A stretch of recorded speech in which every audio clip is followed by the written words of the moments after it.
Hello all, I am Ajay Karnati. మన last వీడియోలో మనం లైట్ చాప్టర్లో ఉన్న ఎగ్జాంపుల్ 9.3 అండ్ 9.4 అనే ప్రాబ్లమ్స్ గురించి డీటెయిల్గా డిస్కస్ చేసుకున్నాం. అండ్ ఈ వీడియోలో అదే లెసన్లో ఉన్న ఎక్సర్సైజ్ పోర్షన్లోని 10th అండ్ 11th ప్రాబ్లమ్స్ని డీటెయిల్గా సాల్వ్ చేద్దాం. అందులో ఫస్ట్గా మనం చూడబోయే ప్రాబ్లం ఏంటంటే ప్రాబ్లం నెంబర్ 10. అందులో ఏమి ఇచ్చారంటే an object 5 centimeters in length is held 25 centimeters away from a converging lens of focal length 10 centimeters. Draw the ray diagram and find the position, size and the nature of the image formed. ఇక్కడ మనకి ఇచ్చింది ఒక converging lens which is nothing but A convex lens. ఇప్పుడు ఈ converging lens లేదా convex lens ముందు మనం ఈ రకంగా ఒక ఆబ్జెక్ట్ని ఉంచితే ఆ ఆబ్జెక్ట్ని మనం ఏ అండ్ బితో డినోట్ చేస్తాం. And as per the problem మనకు ఈ ఆబ్జెక్ట్ లెంత్ని 5 సెంటీమీటర్స్గా ఇవ్వడం జరిగింది. అండ్ ఇంకా ఏమి ఇచ్చారంటే ఈ ఆబ్జెక్ట్కి అండ్ లెన్స్కి మధ్య ఉండే గ్యాప్ ఏదైతే ఉందో అది మనకు 25 సెంటీమీటర్స్గా ఇవ్వడం జరిగింది. అండ్ ఇక్కడ మనం క్లియర్గా అబ్జర్వ్ చేయవచ్చు ఆబ్జెక్ట్ అన్నది లెన్స్కి లెఫ్ట్ హ్యాండ్ సైడ్లో ఉండడం వల్ల ఆబ్జెక్ట్ డిస్టెన్స్ అన్నది నెగిటివ్గా రావడం జరుగుతుంది యాజ్ పర్ సైన్ కన్వెన్షన్. తర్వాత ఇంకా ఏమిచ్చారు, ఈ కన్వర్జింగ్ లెన్స్ యొక్క ఫోకల్ లెంత్ని 10 సెంటీమీటర్స్గా ఇవ్వడం జరిగింది. అండ్ ఇక్కడ గుర్తుపెట్టుకోవాల్సింది ఏంటంటే since it is a converging lens according to sign convention focal length అన్నది ఆల్వేస్ పాజిటివ్. సో 10 సెంటీమీటర్స్ మనం పాజిటివ్గా కన్సిడర్ చేయాలి. ఈ రకంగా ఆబ్జెక్ట్ని కన్వర్జింగ్ లెన్స్ ముందు ఉంచినప్పుడు ఈ ఆబ్జెక్ట్ అనేది ఈ రకంగా మనకు ఇమేజ్ ఫార్మేషన్ని చేయడం జరుగుతుంది. ఇది జనరల్గా కన్వర్జింగ్ లెన్స్ యొక్క ఇమేజ్ ఫార్మేషన్. అండ్ ఈ డేటాని యూజ్ చేసి మనల్ని కనుక్కోమన్నారంటే draw the ray diagram and find the position, size and nature of the image formed. Ray diagram already draw చేసాం, బట్ ఇది ఇప్పటికైతే ఇన్కంప్లీట్. ఎందుకో తర్వాత చూద్దాం. అండ్ దీంతో పాటు మనకు position, size and nature of image కూడా కనుక్కోమని చెప్పడం జరిగింది. అంటే మనం v value, m value, h dash value కూడా కనుక్కోవాల్సి ఉంటుంది. సో అది ఎలాగో ఇప్పుడు చూద్దాం. Solution given values. According to problem మనకు ఫోకల్ లెంత్ 10 సెంటీమీటర్స్గా ఇవ్వడం జరిగింది, ఆబ్జెక్ట్ డిస్టెన్స్ 25 సెంటీమీటర్స్గా ఇవ్వడం జరిగింది, height of the object 5 centimetres ఇచ్చారు. అండ్ ఇక్కడ మనకిచ్చిన డేటా అయితే ఇది. అండ్ మనం కనుక్కోవాల్సిన డేటా అయితే image distance, magnification and image height. And ఇది మనకి ఇచ్చిన వాల్యూస్ అండ్ మనం కనుక్కోవాల్సిన వాల్యూస్. సో ఇప్పుడు from lens formula we know that 1/v - 1/u = 1/f. చాలాసార్లు చూసాం. ఇప్పుడు by substituting the given values in above equation using sign convention అలా చేస్తే 1/v - 1/u ప్లేస్లో మనం -25ని సబ్స్టిట్యూట్ చేస్తే = 1/10. అండ్ ఈ ఈక్వేషన్ని ఇప్పుడు మనం రీరైట్ చేసి రాసుకుంటే 1/v + 1/25 = 1/10. ఇక్కడ -1/25 అంటే is nothing but -of plus అవుతుంది. సో మనకు 1/v ప్లస్ వస్తుంది. తర్వాత మనకు కావాల్సింది v వాల్యూ కాబట్టి ఇక్కడ లెఫ్ట్ హ్యాండ్ సైడ్లో ఉన్న 1/25ని రైట్ హ్యాండ్ సైడ్కి పంపించుకుంటే 1/v = -1/25 + 1/10. ఎందుకంటే లెఫ్ట్ హ్యాండ్ సైడ్లో ప్లస్ ఉంది, రైట్ హ్యాండ్ సైడ్కి వెళ్తే మైనస్ అవుతుంది. తర్వాత 1/v = ఇక్కడ క్లియర్గా అబ్జర్వ్ చేస్తే మనకు 25కి 10కి ఎల్సిఎం తీసామంటే అది 50 అవుతుంది. అండ్ న్యూమరేటర్లో ఏమొస్తుంది -2 + 5.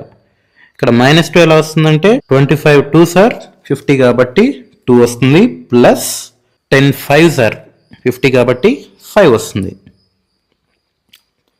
తర్వాత 5లో 2ని సబ్ట్రాక్ట్ చేస్తే మనకు 3 వస్తుంది. అప్పుడు 1/v = 3/50. ఇప్పుడు 3ని 50తో డివైడ్ చేస్తే మనకేమొస్తుందంటే 1/v = 3 ones 316.66. ఎలాగంటే 16 టేబుల్లో 16 3 48 కాబట్టి 16.6 అని రావడం జరుగుతుంది. అండ్ ఇక్కడ 1/v వాల్యూ వచ్చింది, దాన్ని రివర్స్ చేస్తే మనకు v = 16.66 అని రావడం జరుగుతుంది. అండ్ ఇక్కడ క్లియర్గా అబ్జర్వ్ చేస్తే మనకు v వాల్యూ పాజిటివ్ వచ్చింది. It means that position of image అన్నది రైట్ హ్యాండ్ సైడ్లో ఫామ్ అయింది. తర్వాత నేచర్ ఎలా కనుక్కుంటామంటే from magnification formula we know that m = v/u, which is nothing but m = 16.66 divided by -25. ఇక్కడ v వాల్యూ మనం కనుక్కున్నాం, u వాల్యూ ఆల్రెడీ ఇవ్వడం జరిగింది. సో ఇలాగ మనం 16.66ని 25తో డివైడ్ చేస్తే మనకేమొస్తుందంటే m = -0.66. ఇక్కడ క్లియర్గా అబ్జర్వ్ చేస్తే మనకు m వాల్యూ అన్నది నెగిటివ్ వాల్యూగా రావడం జరిగింది. It means that m value negative వస్తే దాన్ని మనం ఇన్వర్టెడ్ ఇమేజ్గా కన్సిడర్ చేయాలి. ఎందుకు m వాల్యూ నెగిటివ్ వచ్చిందంటే ఇమేజ్ ఫార్మేషన్ అన్నది ప్రిన్సిపల్ యాక్సిస్కి బిలోగా ఫామ్ అయిందని మీనింగ్. సో ఇక్కడ మనకు పొజిషన్ వచ్చింది, నేచర్ వచ్చింది. అండ్ ఇక్కడ మనకు ఇంకోటి కనుక్కోమని చెప్పారు, అదేంటంటే image height or image length or image size. అది కూడా మనం మ్యాగ్నిఫికేషన్ ఫార్ములాని యూజ్ చేసే కనుక్కోవాల్సి ఉంటుంది. So from magnification formula we know that m = h'/h. m value ఇక్కడ మనకు -0.66 అని రావడం జరిగింది, అండ్ h వాల్యూ ఆల్రెడీ ప్రాబ్లంలో ఇవ్వడం జరిగింది. ఈ రెండింటిని ఇప్పుడు మనం ఈ నెక్స్ట్ స్టెప్లో సబ్స్టిట్యూట్ చేస్తే మనకు -0.66 = h'/5. ఇప్పుడు ఈ రైట్ హ్యాండ్ సైడ్ డినామినేటర్లో ఉన్న 5ని లెఫ్ట్ హ్యాండ్ సైడ్కి పంపిస్తే మనకు -0.66 × 5 = h'. తర్వాత 5తో -0.66ని మల్టిప్లై చేస్తే మనకు వచ్చేది h' = -3.3 సెంటీమీటర్స్. ఇది ఇమేజ్ యొక్క హైట్. అండ్ దీని తర్వాత మనం ఒక ఫైనల్ కంక్లూజన్ రాసామంటే మన ప్రాబ్లం అన్నది ఫినిష్ అవుతుంది. మనకు v వాల్యూ పాజిటివ్ వచ్చింది, m వాల్యూ నెగిటివ్ వచ్చింది. So the nature of the image is real and inverted that forms 16.66 centimeters away from the lens with the magnification of 0.66. ఈ రకంగా మనం final కంక్లూజన్ని రాయడం జరుగుతుంది. అండ్ ఈ ప్రాబ్లంలో కనుక మనం అబ్జర్వ్ చేస్తే v వాల్యూకి మనం యూనిట్స్ని రాసాం, m వాల్యూకి రాయలేదు, అండ్ h' వాల్యూకి రాసాం. అండ్ దీంతో మన 10th ప్రాబ్లం అన్నది ఫినిష్ అవుతుంది. దీని తర్వాత మనం చూడబోయే నెక్స్ట్ ప్రాబ్లం ఏంటంటే ప్రాబ్లం నెంబర్ 11. ఇందులో మనకి ఏమి ఇచ్చారంటే a concave lens of focal length 15 centimeters forms an image 10 centimeters from the lens. How far is the object placed from the lens? Draw the ray diagram. ఈ ప్రాబ్లంలో కనుక మనం observe చేస్తే మనకు కాన్కేవ్ లెన్స్ని ఇవ్వడం జరిగింది.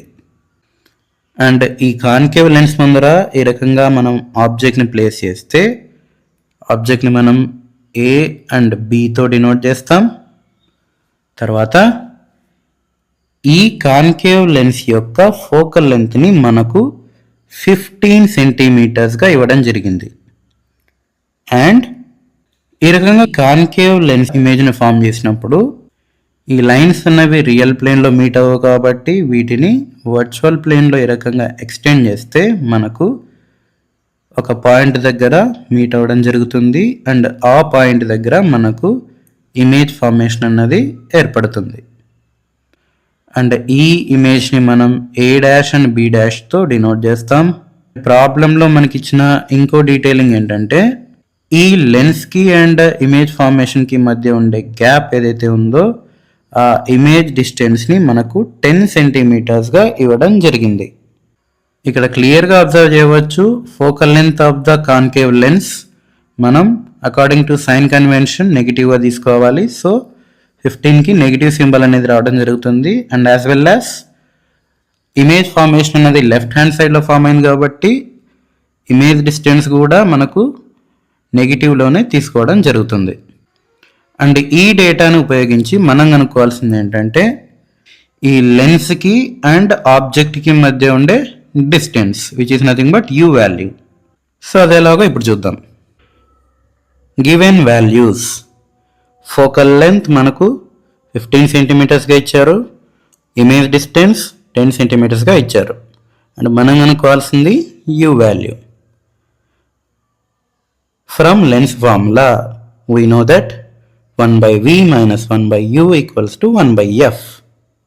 తర్వాత by substituting the given values in above equation using sign convention మనకు వచ్చేది 1/-10 minus 1/u equals to 1/-15. v ప్లేస్లో మనం -10ని సబ్స్టిట్యూట్ చేసాం, f ప్లేస్లో -15ని సబ్స్టిట్యూట్ చేసాం. సో ఈ ఈక్వేషన్ మనం కనుక రీరైట్ చేసి రాస్తే మనకు వచ్చేది -1/10 minus 1/u equals to -1/15. తర్వాత మనకు కావాల్సింది u వాల్యూ కాబట్టి ఈ లెఫ్ట్ హ్యాండ్ సైడ్లో ఉన్న 1/uని రైట్ హ్యాండ్ సైడ్లోకి పంపించి అండ్ ఈ రైట్ హ్యాండ్ సైడ్లో ఉన్న -1/15ని లెఫ్ట్ హ్యాండ్ సైడ్కి తెచ్చుకుంటే మనకేమొస్తుందంటే -1/10 plus 1/15 equals to 1/u. Minus ఉన్నది ప్లస్ అవుతుంది, ప్లస్ ఉన్నది మైనస్ అవుతుంది. సో ఇప్పుడు మనకు 1/u ఈక్వల్స్ టు ఇక్కడ మనం 10కి 15కి ఎల్సిఎం తీస్తే మనకు వచ్చేది 30. అండ్ న్యూమరేటర్లో ఏమొస్తుంది -3 + 2. ఇక్కడ -3 ఎందుకు వస్తుందంటే 10 3s are 30 కాబట్టి న్యూమరేటర్లో 3 వస్తుంది. అండ్ ఇక్కడ 2 ఎందుకు వస్తుంది 15 2s are 30 కాబట్టి ఇక్కడ 2 వస్తుంది. తర్వాత 1/u ఈక్వల్స్ టు -1/30 ఎందుకంటే -3 + 2 ఈజ్ నథింగ్ బట్ -1. అండ్ ఇప్పుడు మనకు 1/u వాల్యూ -1/30 అని రావడం జరిగింది. అండ్ దీన్ని రివర్స్ చేస్తే మనకు u equals to -30 centimetres. And ఈ రకంగా మనం ఆబ్జెక్ట్ డిస్టెన్స్ని కనుక్కోవడం జరుగుతుంది. అండ్ దీని తర్వాత మనం ఈ ఆబ్జెక్ట్ డిస్టెన్స్ని ఇక్కడ రే డయాగ్రామ్లో ఇండికేట్ చేస్తే మనకు రే డయాగ్రామ్ అన్నది ఈ రకంగా కంప్లీట్ అవ్వడం జరుగుతుంది. అండ్ దీంతో మన క్వశ్చన్ నెంబర్ 11 అనేది ఫినిష్ అవుతుంది. అండ్ దీని తర్వాత మన నెక్స్ట్ వీడియోలో రిమైనింగ్ న్యూమరికల్స్ని డీటెయిల్గా సాల్వ్ చేసుకుందాం. Thank you all. Stay safe.